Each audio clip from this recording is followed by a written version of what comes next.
everywhere I go, people say I established the Faculty of Multidisciplinary Studies, University of Ibadan. Okay.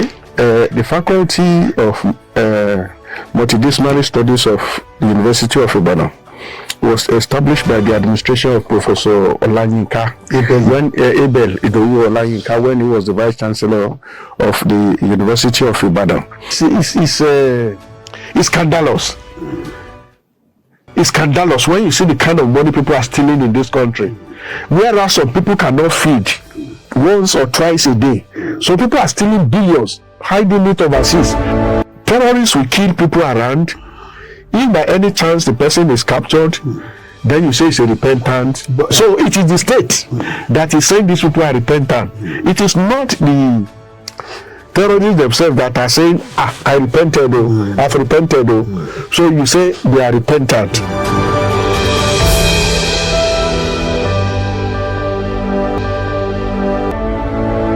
The kind of things we put at the disposal of our leaders, they are just too big. The prerequisites of office so big that they will not easily want to leave power. Being in government is more lucrative than engaging in armed robbery.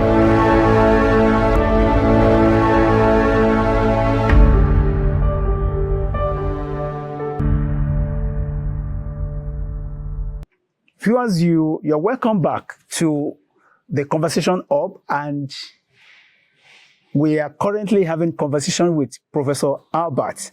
This is the second part of the interview that we had with Professor Albert. Stay tuned and enjoy yourself. What is it that we do not know about the crisis in Benue? I know a lot about a crisis in Benue. In fact, I've just finished supervising a PhD on the Benue crisis. And when I say I know a lot, I'm saying that I met several of the thief leaders that participated in the thief crisis of the 60s. One of them was our Gondwaluo, was our housemaster. He was the person staying with us in the hostel, managing us. He was one of the veterans of the war, fight that time.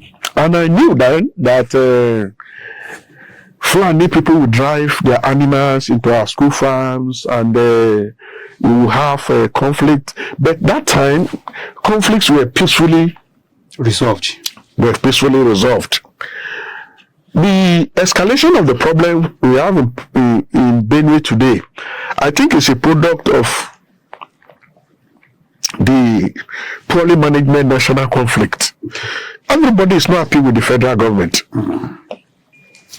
Everybody is also not happy with the way that some of the problems with modern leaders are managed. So, but we've always had that disagreement in Benue State.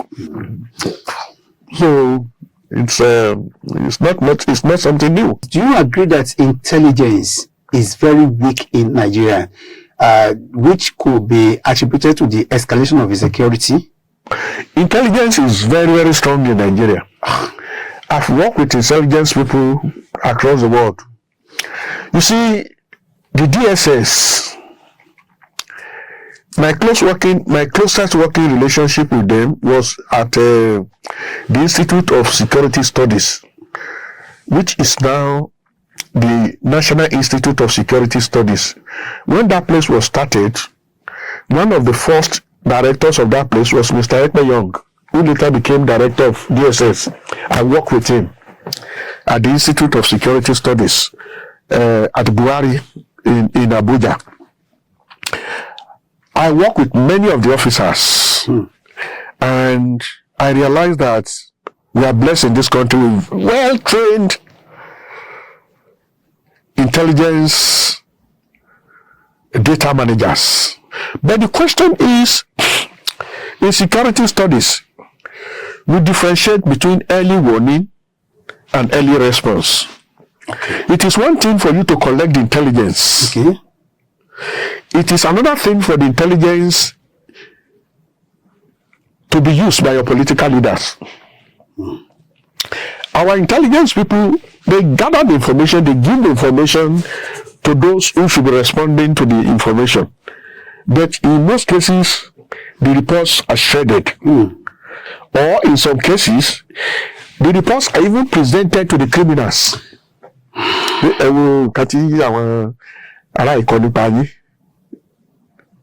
Because security information is supposed to be closely managed. They are not something you give to. In fact, I've been told in some instances of some people who saw confidential intelligence report being used to sell granite. You open it, you see that this is confidential report written that is supposed to be housed, protected by the state, but thrown to the street. So, our intelligence people are very strong.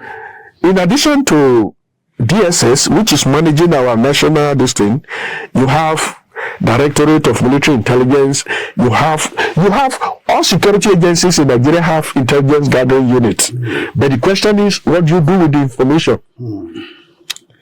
If you're a political leader, and I tell you I have the intelligence that these people will be bombed tomorrow.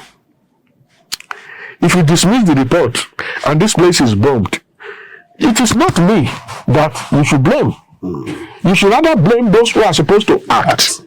And refuse to. And when these people don't give you the permission to act, because in some cases, the kind of response that you need requires the authority of the state.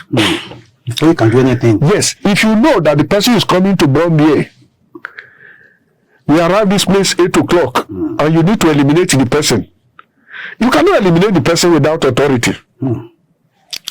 So some of the operations are very, very sensitive. Or if a governor is the person that is creating the problem, you cannot just interdict the governor without due authority. But when those who are supposed to give you that authority are not ready to give you, what do you do?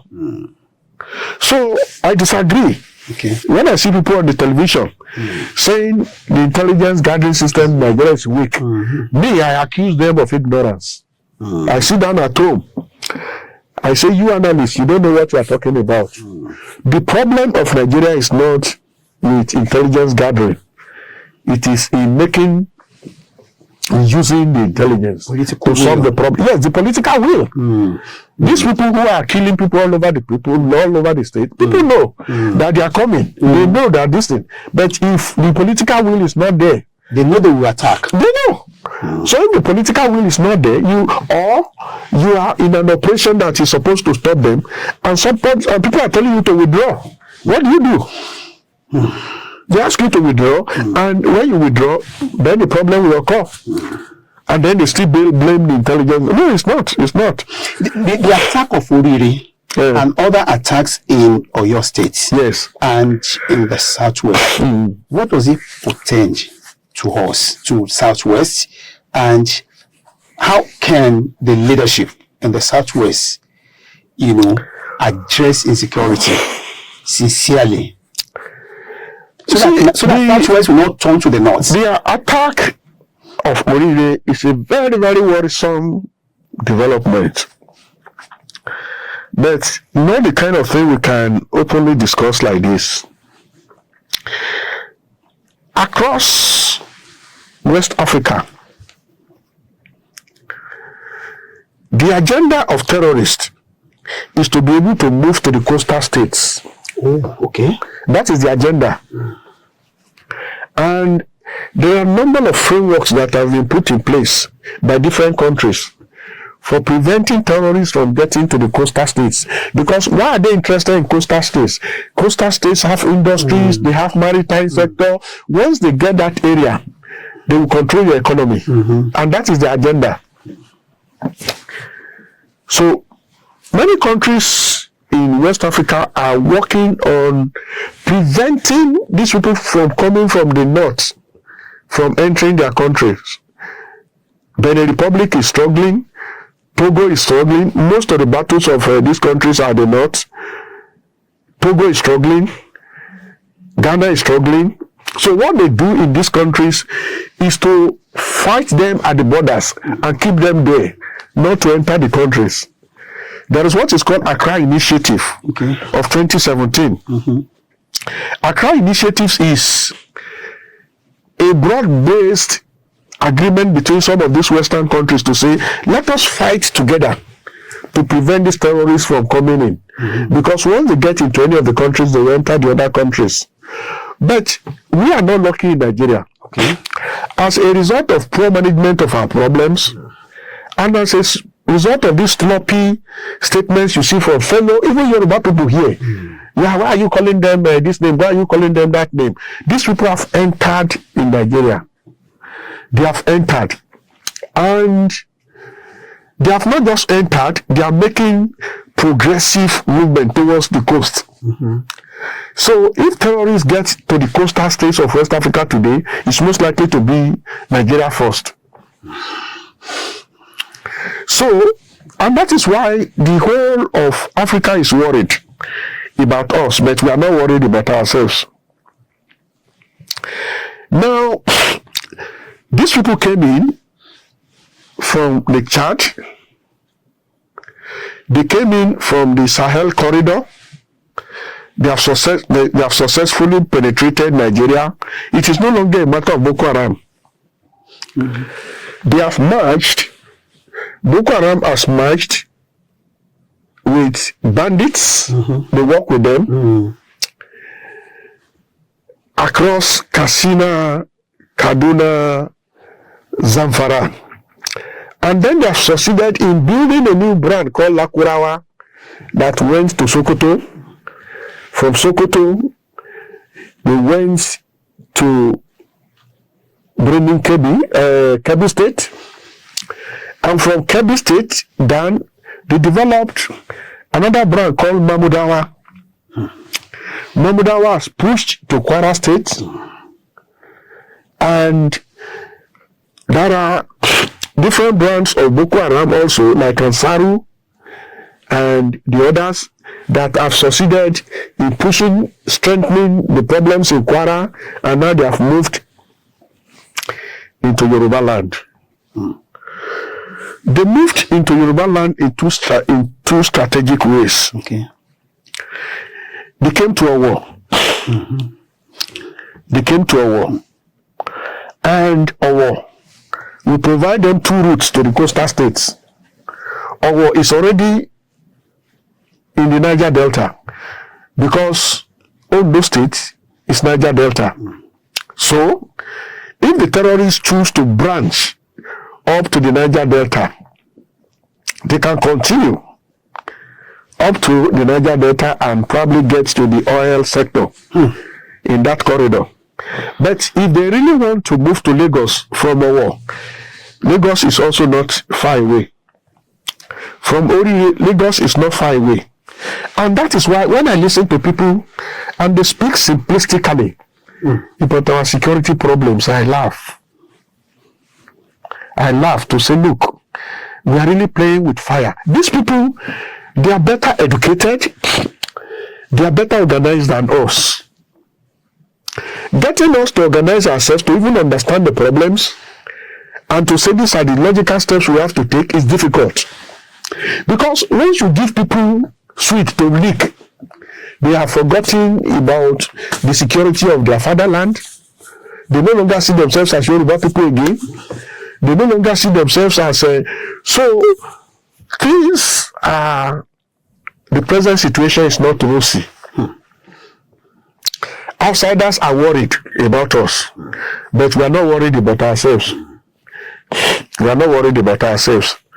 So it's worrisome. Is Yorubaland really infiltrated? More than infiltrated. I've just given you, in addition to Riri, I've given you Owo. The Owo people have just been convicted, and the Owo case is very symbolic. The Owo, and Saru is part of the Owo problem. But what the judiciary has established in Owo is that Al-Shabaab, as far as from Somalia, participated in the war. So it tells you that it's a larger global agenda what is happening is not just ordinary problem. It's a larger global agenda. So, we just pray that our state officials will be able to reason scientifically and manage the problem scientifically. Otherwise, it's not we are not in a good situation at all. Wow. If you were invited to give President Bola Ahmed Tinubu 1 hour of confidential advice on Nigeria's future security, what would be your top 3 recommendations? Well, as we are here,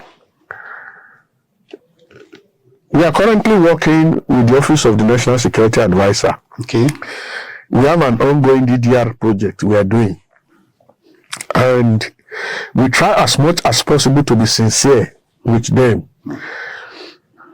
I shared with you the work we did with the police. We are advising them. But you see, when you are dealing with national security problems, you come in from 2 angles.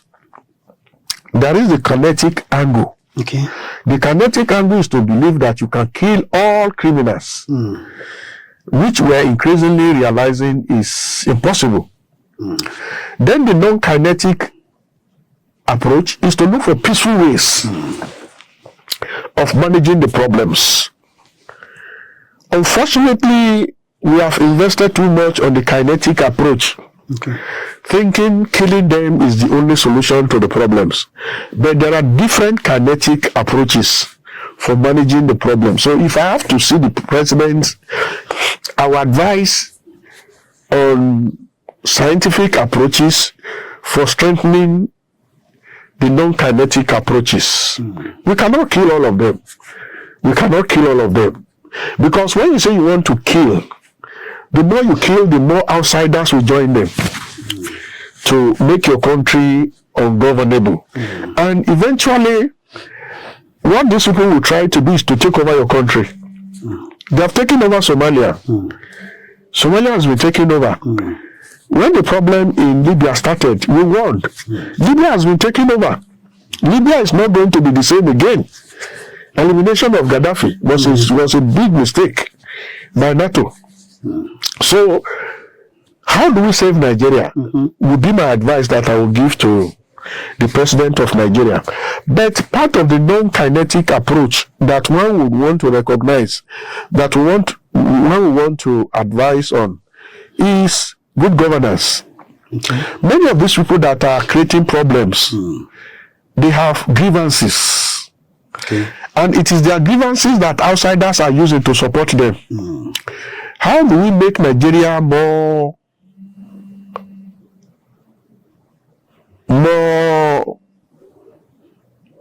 manageable?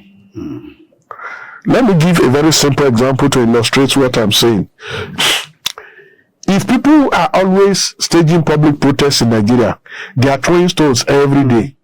It tells you automatically that there are too many unemployed people. For example, you cannot leave your station now to go and join people to throw stones in Bodija market. That's correct.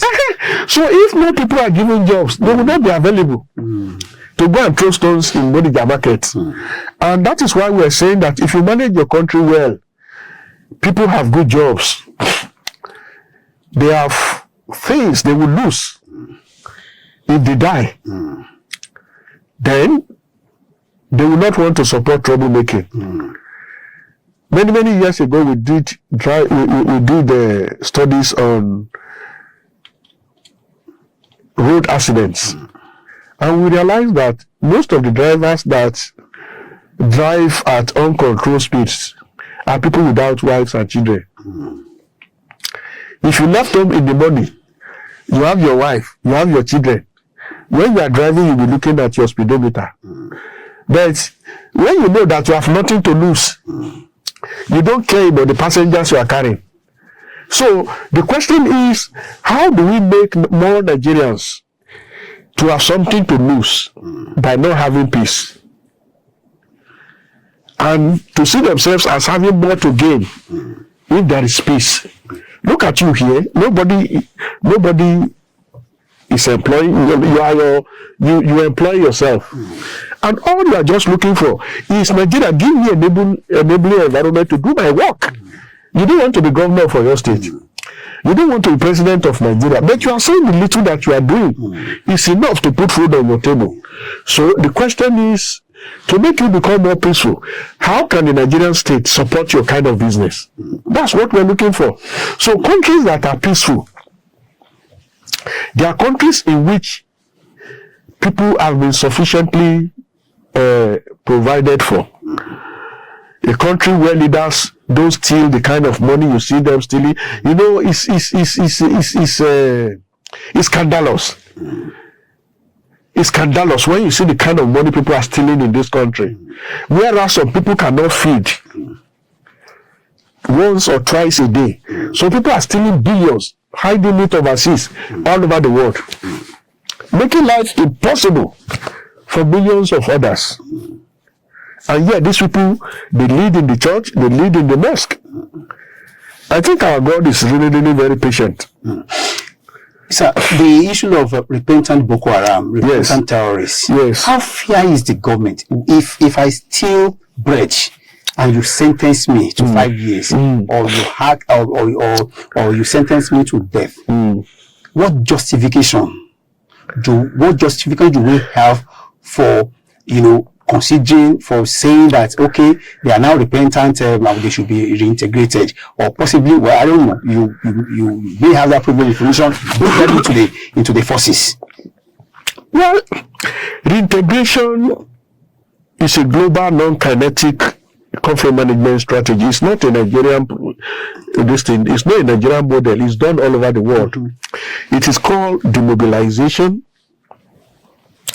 No, it's called disarmament, demobilization, reintegration, rehabilitation, DDRR. But the way we are doing it in Nigeria is a little bit questionable. What is done globally is that, okay, DDRR is a post-conflict peace-building strategy. You do it only when the war had ended. Okay. And when the war is still going on, if anybody is captured, whether repented or whatever, you lock them up. You lock them up. Now, what is done is that you will try them. You will try them. You don't grant amnesty until conviction. The person must have been accused of something, and the offense is established, and the person is established to have committed the offense. The person is convicted, and then you can now say, okay, you want to grant, the president has the right to grant amnesty, or to say, let us, for the sake of peace, or whatever. I interviewed IRA terrorists at in Northern Ireland. What is the name of this prison? There was a prison I visited in Northern Ireland. It's a distance away from Belfast. I interviewed IRA terrorists. But when the Northern Ireland peace agreement was reached, part of it was that these prisoners would be released. Okay. The Simon that I work with in that prison was eventually released. So when I visited Northern Ireland, he came to see me in the hotel, took me to his family members, so they released him, not because he had served out his terms, but because as part of the agreement, you release them. And it is a strategy for ensuring that there is a reconciliation. Okay. But the way we do it in Nigeria, terrorists will kill people around. If by any chance the person is captured, then you say it's a repentant. So it is the state that is saying these people are repentant. It is not the terrorists themselves that are saying, I repented, I've repented. So you say they are repentant. And I think that is the problem we are having with our own. And that is why When you say they are repentant, you process them under Operation Safe Corridor, or you process them under Borno model, or you process them under Kaduna model, or you use the strategy being used in Zamfara, Katsina states.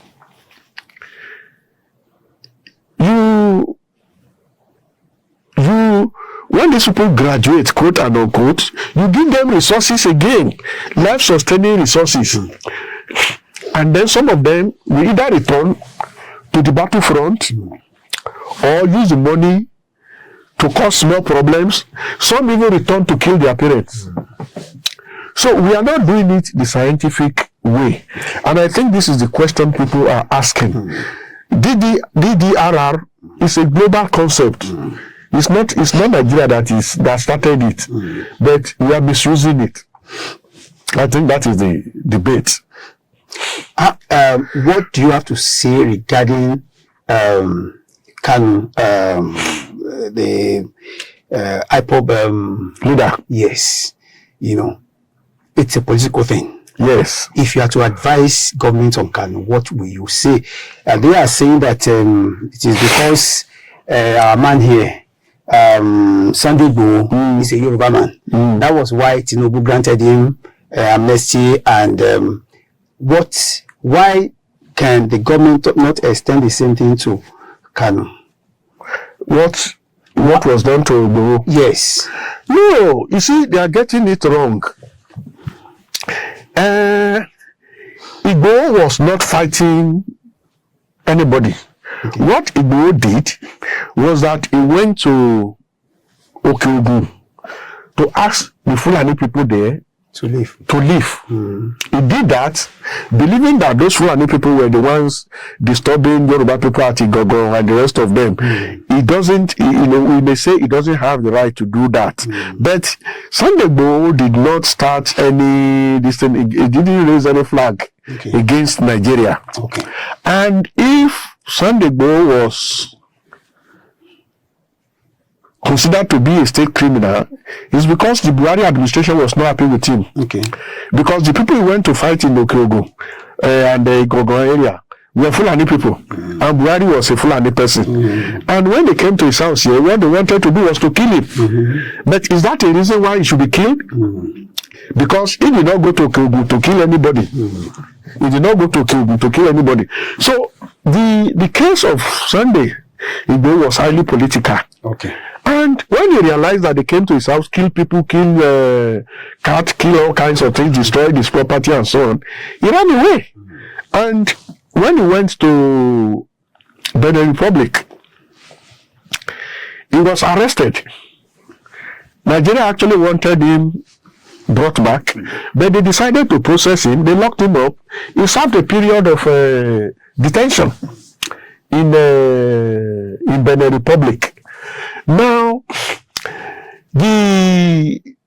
probably what people are saying that they expect Nigeria to arrest Igboho when he came back. Arrest him for what? Because there was no case that was established against him before he left. Arrest him for what? Yes, Buhari government declared him wanted. So even if it's like when people were looking for Gani Adams. He came out and then, so that is for Igboho. Now, in the case of Kanu, I think Kanu, if there is any major issue against Kanu, it was one of those. It was what was recorded against him. Okay. When we had the anti-SARS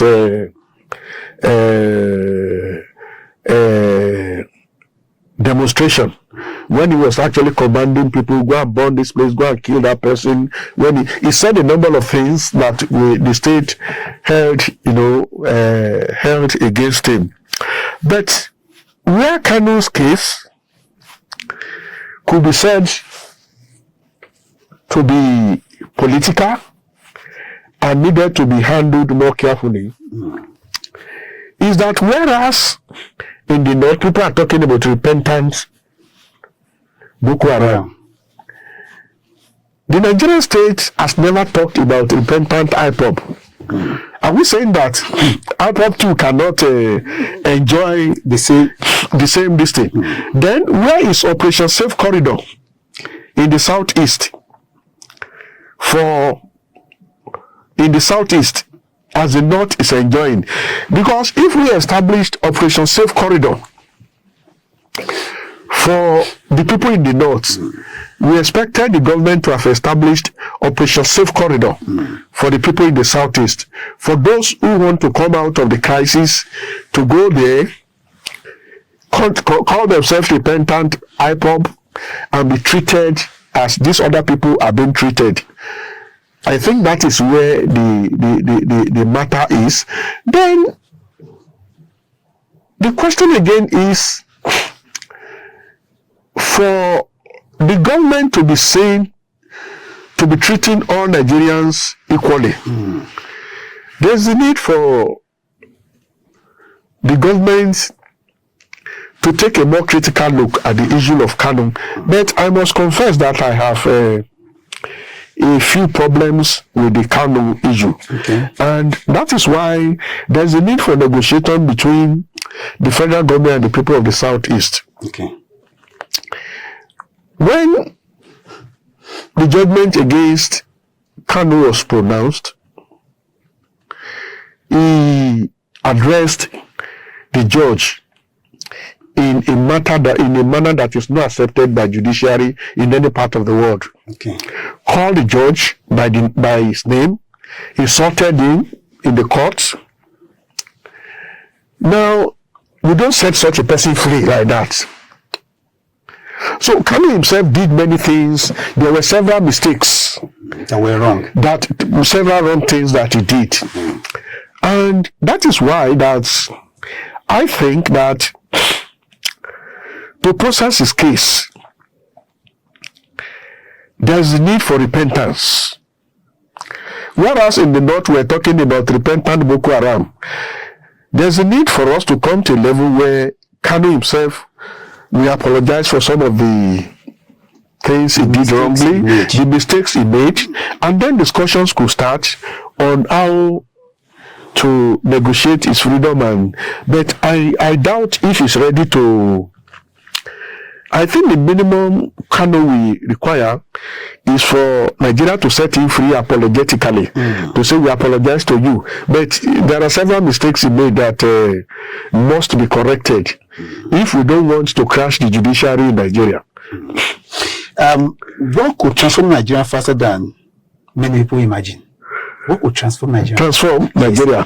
Yes, faster than many people What could transform Nigeria faster is for us to have leaders that truly love their people.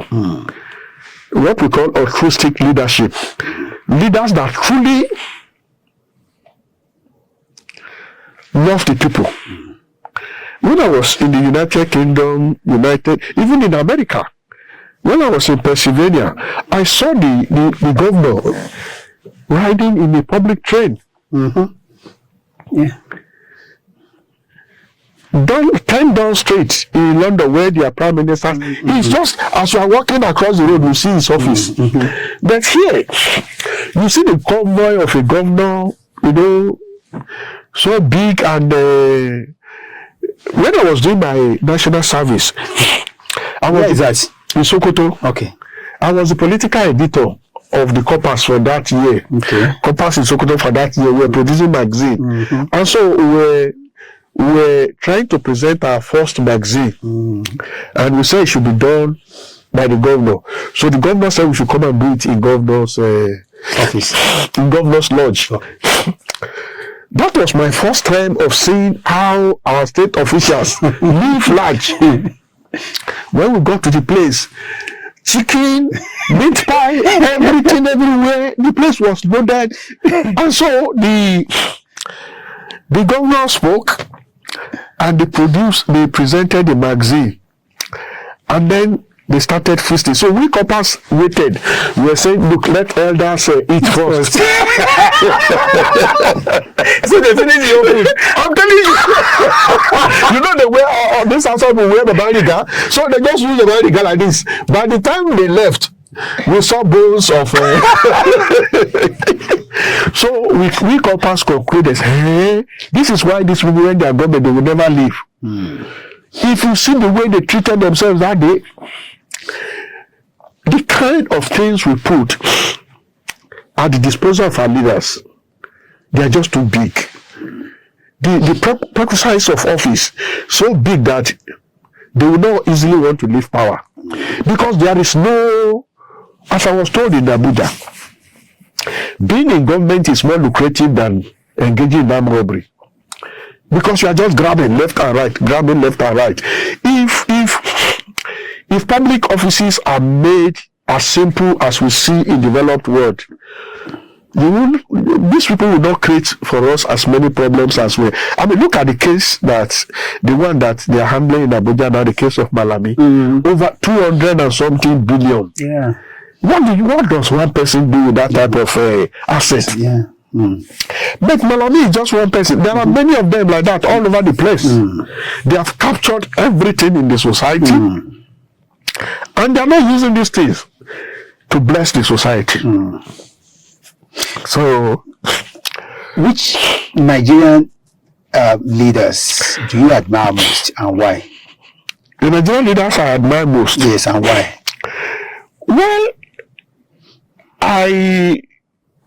the two people that I admire most may not be as much admired by other Nigerians. Okay. The one I admire most, well, let me just call only one of them. Let me not go to the second. The one I admire most, you can mention it too. I admire Babangida. I admire Babangida because, you see, when he was in government, he did many things. He established many institutions. He established many institutions that were really productive. MAMSA, things that really touched the heart of Nigerians. But he had two problems. Okay. People accuse him of corruption. The second one is annulment of June 12 election. But most of the biggest institutions we have in Nigeria today were established under his control. But the last time I met him in the Mina, I asked him this question. He said, well, that yes, everybody say my administration was corrupt, but that he removed a military administrator because he could not account for 350,000 naira. You see the kind of money that politicians are taking now, that no military regime will take as much. He said because the military is hierarchical. If you're a state governor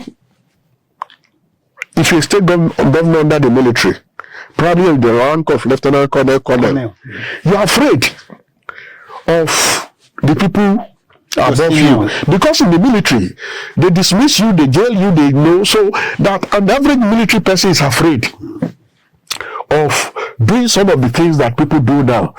But you realize now that governors are not afraid of anybody, ministers are not afraid of anybody. So this one now is a free for all kind of. So I had two problems with Babangida. You know, they said he started corruption, then annulment of June 12, but he regrets the two of them. But many of the institutions he established, at least he established Center for Democratic Studies, which was an institution that was actually helping to build the capacity of politicians and so on. So the second person I appreciate, that let me not say appreciate, but I like, is Absalom Abubakar Salam, okay. That Absalom Abubakar allowed transition, the 1999 transition to take place, is a big evidence of his statesmanship. Wow. Because people didn't want him to leave. They want him to stay like Gawan. But the man said, look, I will be here for 9 to 11 months, transfer power to whatever. Without him, we cannot be enjoying whatever we call democracy now today. So to me, I celebrate him for that. Why I am choosing these two people is that when I look at other leaders, you cannot pin them down to any major achievement. They just come, this one spent 8 years, this one spent 4 years. You cannot say in concrete terms, this is the legacy they lag behind. This is my own this thing, and that is why I said if I suggest these two people, you may disagree with me. I'm doing it on purely technical ground. Yeah, and is your opinion okay? Among from 1990 among the presidents we've had, 1999 to date. Yes, 1999 to date, the best is still Obasanjo. Wow. Because one, criminality had not grown as much wings under, as much wings under him as we're experiencing now. It's like with every successful regime, more criminals come into the system. When Obasanjo was in government, people were still very soft. They were very soft. Things happened. They were taken to EFCC, ICPC, they freed themselves, and people now are learning more lessons that, nothing will happen. Just take whatever you want to take. And so I think Obasanjo can still be said to be the best among all of them. Yar'Adua did not have the opportunity of doing much. Under Jonathan, people helped themselves. When Buhari was coming in, we thought things would be better. He expanded the terrain of ideal religiosity. Boko Haram conflict expanded under him. Corruption expanded under him. And now we are where we are. Which Nigerian problems is easiest to solve? Easiest to solve? Yes. It's only God that can answer that question. It's only God.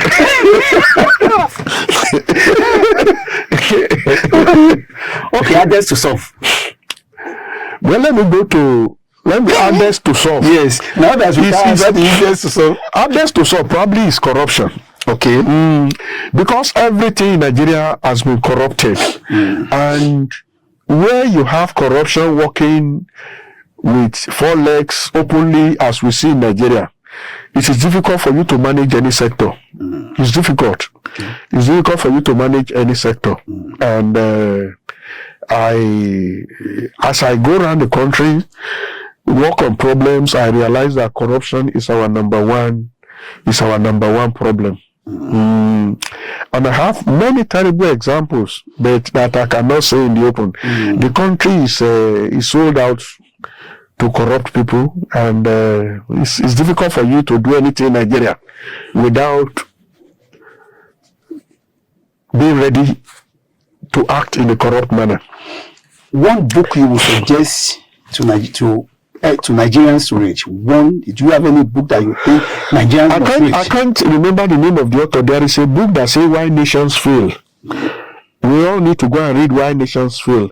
And why we are reading Why Nations Fail is because we don't want our nation to fail. So, there is any other book probably will come after that. Why Nations Fail. Peace or justice? Which one comes first? Well, without justice, you can't have peace. Okay. Peace is a very big, it's a big umbrella. But without justice, there is nothing to hide. There is nothing to pursue. Justice is the first, because when we are defining peace, we say peace is absence of physical violence, absence of psychological violence, absence of structural violence, and the big one is presence of justice. Justice is the umbrella that covers everything. Can Nigeria become one of the greatest nations in your lifetime? Do you think that can happen?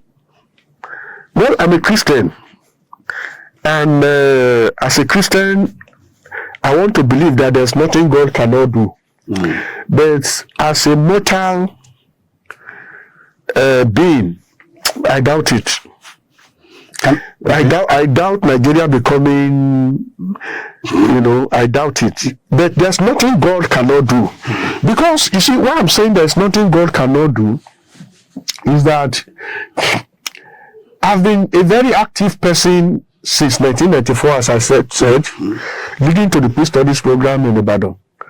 And by that time, when attending international conference at the airport, the security people, NSO and the rest of them will ask you to bring your paper. You are going to a conference. Which paper are you presenting? They will ask you, they will read the paper before to determine whether you go out or not. And many of our colleagues have never been stopped from going out. Some of our colleagues were prevented from going out.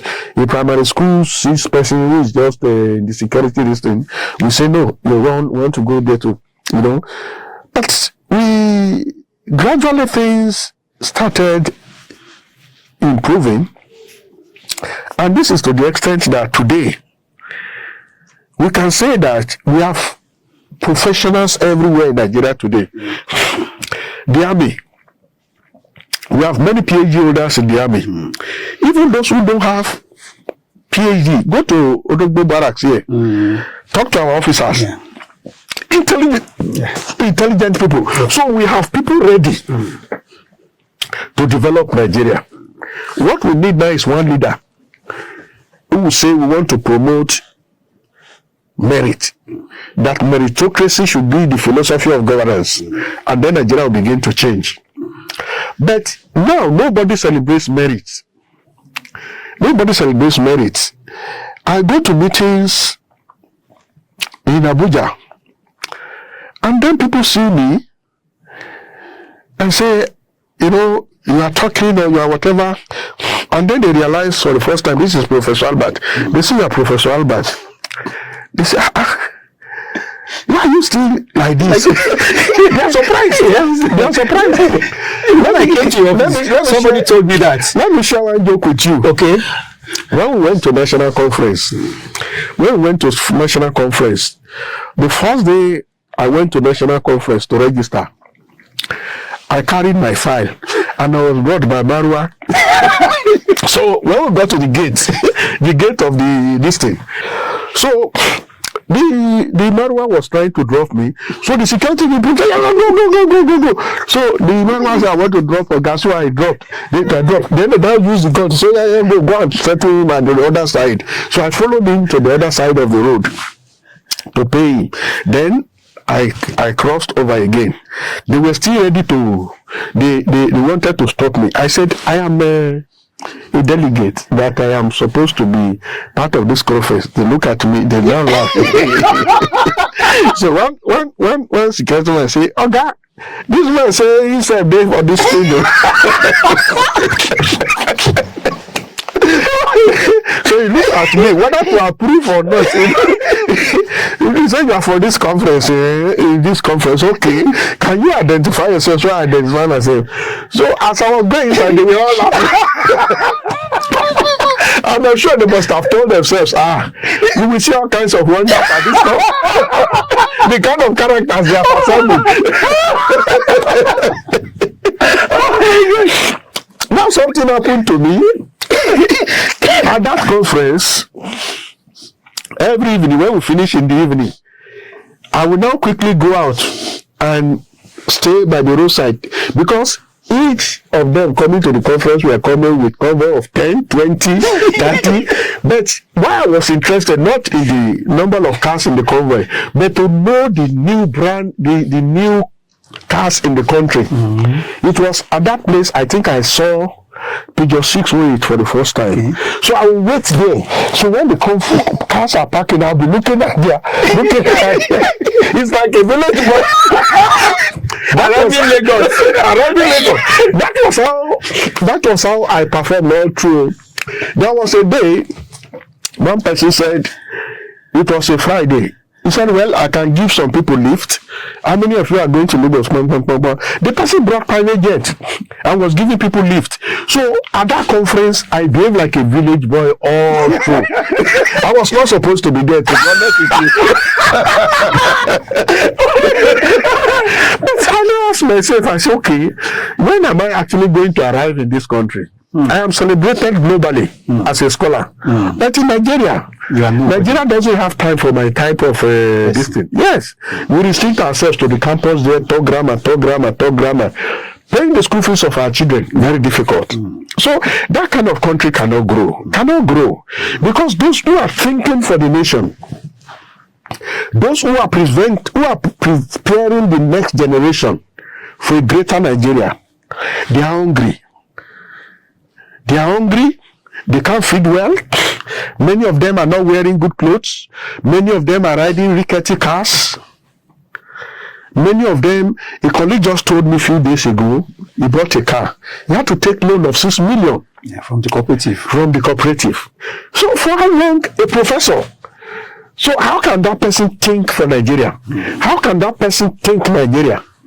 So, but those who are wasting these resources, who are actually controlling the resources, who don't care about what happens to the rest of us, are the ones actually holding the country by the jugular. Wow. So we have to just keep praying. That is why I said, as a Christian, I'm optimistic that God will do it. When Abacha was in government, we thought Nigeria would not change. But, Nigeria changed after he left. Absalom came in. Absalom is very close to me, and I celebrate Absalom because he did many things in the security sector that we use we still make reference to for teaching our students and so on. But that he was only enough to have actually relinquished power when he did. To me, I celebrate him for it. Can Nigeria become Afghanistan, an Islamic nation? If we do an Islamic nation, it may be difficult. It may be difficult because Nigeria is broken into two. The South cannot be Islamized. So when people say Islamization of the South, it's difficult. The North is already Islamic. So Afghanistan and even Islamization of Afghanistan, I think must also be rightly contextualized. When you go to Afghanistan, I've trained many students in that country. In Afghanistan? Not inside Afghanistan, but outside. The radicalization, and I train them under different settings. You see, in Afghanistan, you have two types of Muslims. You have the normal Muslims and you have the radical Muslims. You have the radical Muslims. Yes, the radicals. And so when you say Afghanistan is Islamized, we can say almost 90% are Muslims, but we have a small body of Muslims in that country that are the radicals, and these are the people that are managing the country now, the Taliban. Yes. And the Taliban was prepared by the US. The Taliban, the Al-Qaeda, these were people, developed by those fighting them now. They were people trained to chase the Russians away from Afghanistan, but who decided to fight the West. After the Russians were ejected from that place, they broke into two. The Taliban formed the government in Kabul, and then the Al-Qaeda, controlled by Bin Laden, became a very big global terrorist organization and so on. So, yes, Afghanistan is controlled by Muslims, but the Muslims are not of the same stock. Sir, imagine you are elected president of Nigeria tomorrow morning. Yes. And you are allowed to make only 3 decisions in your first 100 days. What would they be and why? Well, the first decision personally I will make is to assemble the best Nigerians to rule Nigerians. Because as I move around this country, you see, those of us in the South, we think that you don't have brilliant people in the North. But I've worked with many of these brilliant people. Excellent human beings. I said there. Excellent human beings. In fact, I 2 weeks ago, I was at the counter-terrorism center, and I worked with some of them. You're correct. As they were celebrating me, I was also celebrating them. Correct, yes. I was also celebrating them. Now, we will assemble the best in this country together to rule this country. Because when you listen to these people, you know that they know solutions to the problems. But they are working in systems that are controlled by the few powerful ones. Go to Sokoto, go to Maduguri, you see people who know that the system, their prevailing system, will not deliver development. So you assemble people who know what to do. And then too, you give these people resources. You give these people resources to do what is expected of them. And then 3, you celebrate excellence. I did 2 things in the past that I want to refer to here. When Abacha died, some people drank themselves to death. Some Nigerians died. They were not killed by the military, killed by anybody. They died in the process of celebrating the death of Abacha, because they saw Abacha as a problem, and they felt with the exit of Abacha that things will be better for them. Almost the same time, King Hussein of Jordan died, and some Jordanians died mourning the death of King Hussein.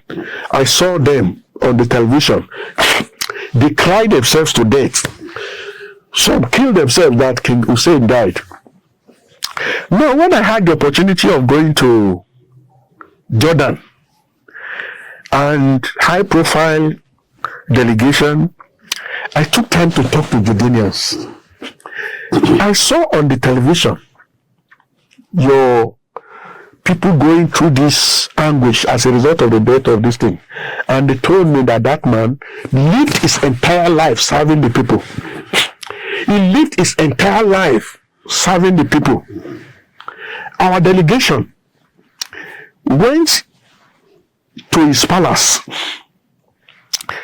to greet his son, who I think is still the leader of the country today, and the wife, the American wife. We went there. We saw the simplicity of the environment where the man lived. He lived a very simple life, and in that palace we ate together. They brought rice in big bowls. All of us will sit, fold our legs, we'll be eating together. That is the tradition in Jordan.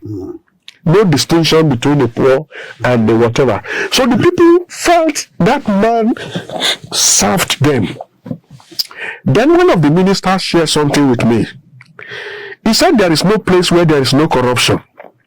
He said, but what King Hussein did when he was alive, he will give 100% of your resources to you as a ministry.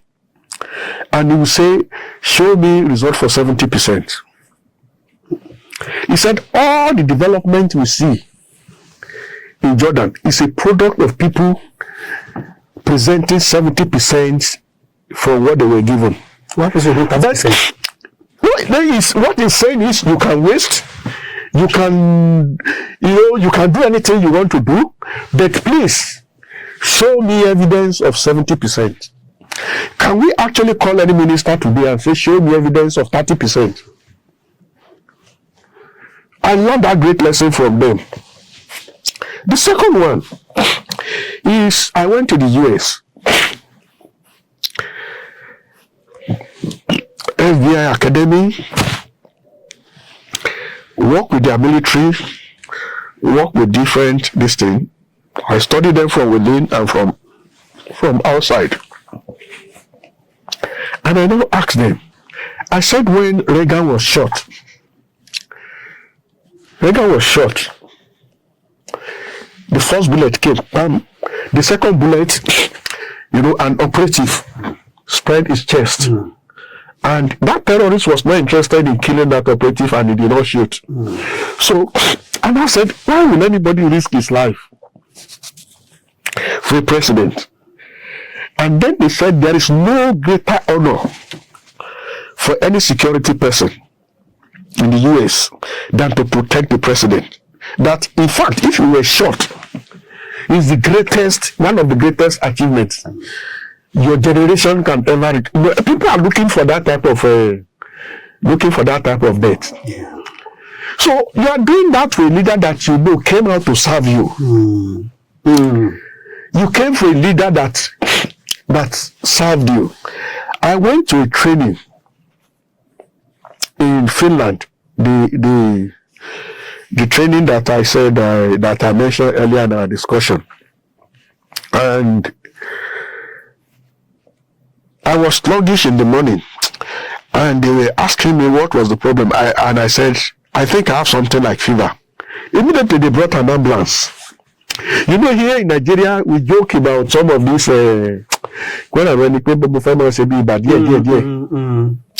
if you see the medical attention I got, the ambulance came, they put all kinds of things on my body, and I said, no. They checked. But here, you find people in UCH who cannot, because they cannot pay 5,000, they die. So, when leaders live for the people, I think the people will become more patriotic, and they will also be more alive to their responsibilities for contributing to the development of the nation. Here, people are criminally minded, they are not patriotic, because they do not think that those leading them are even ready for anything. So this is the problem we are facing as a people.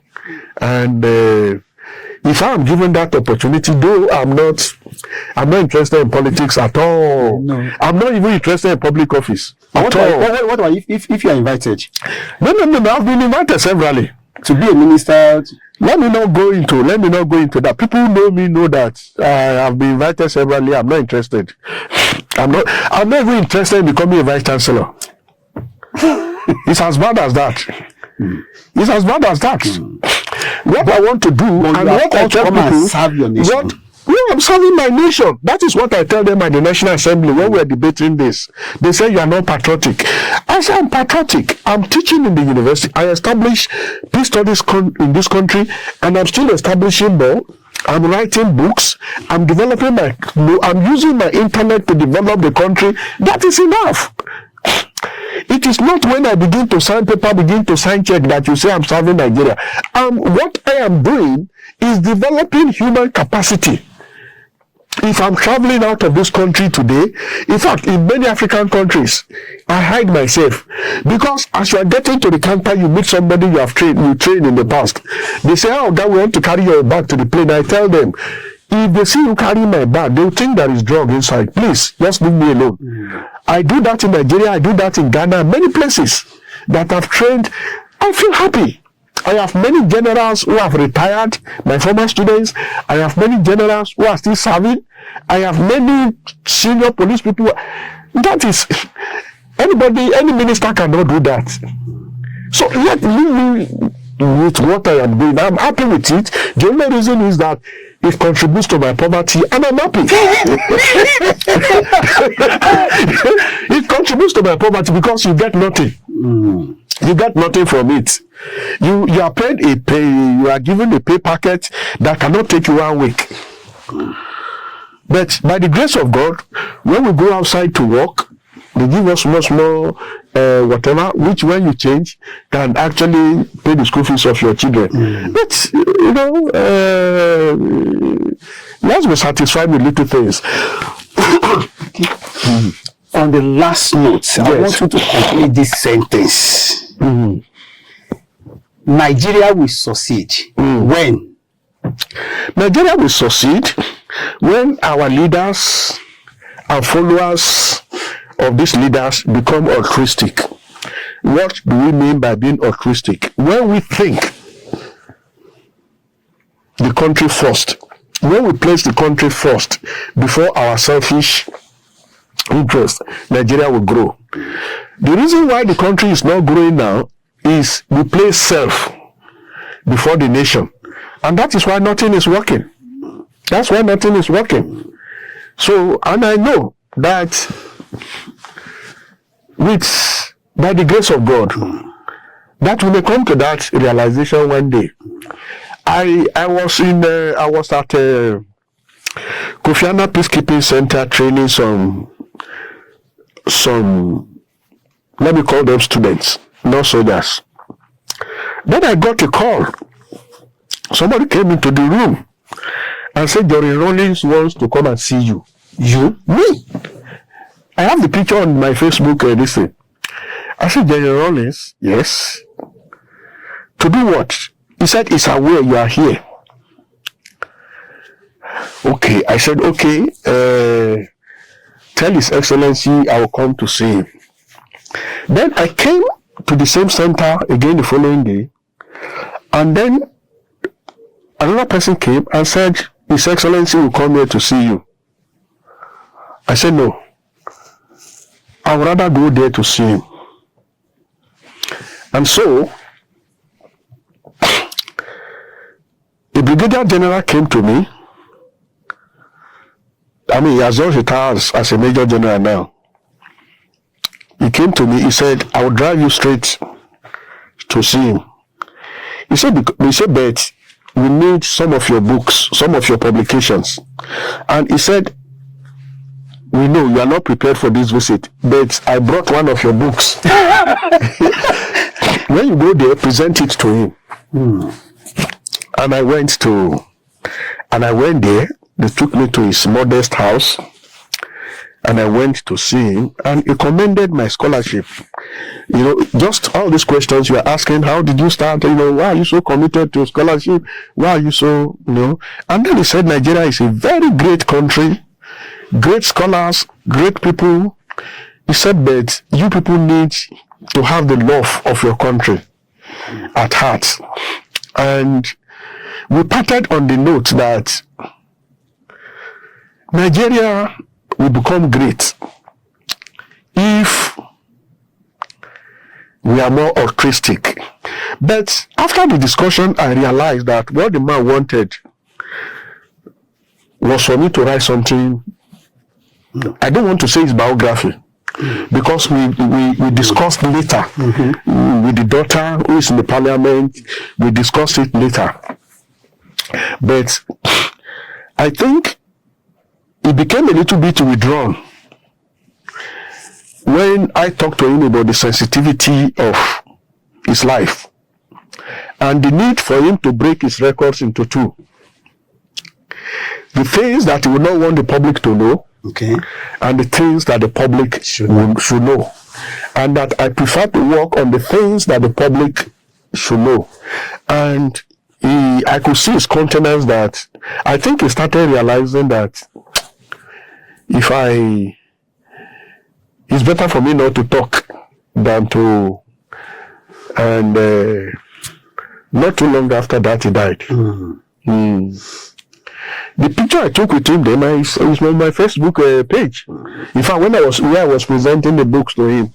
So, but I've never seen any Nigerian leader recognizing what we did to say come and discuss something concrete. It's because here what we emphasize is not development.